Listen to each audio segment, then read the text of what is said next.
बिस्मिल्लाहिर्रहमानिर्रहीम। अस्सलामुअलैकुम। BBC 11 headlines news से मैं हूं सबा मुनीर। आपको अपडेट करें दरगई से, जहां हमारे ब्यूरो चीफ तनवीर तनौली के मुताबिक दरगई के इलाके सखा कोर्ट में मुत्तहिदा ट्रेड यूनियन ने इंतज़ामिया के खिलाफ एहतजाजी मुजाहिरा और जुलूस निकाला।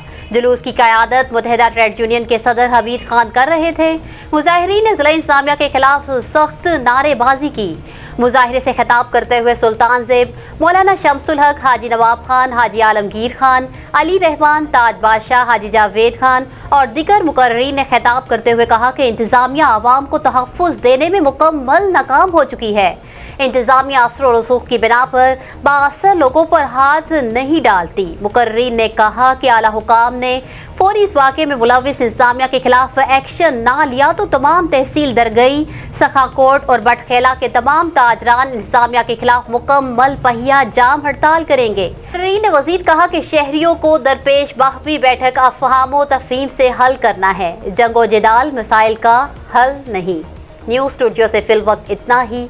मज़ीद तफ़सीलात और अपडेट्स के लिए देखते रहिए BBC 11 हेडलाइंस न्यूज़।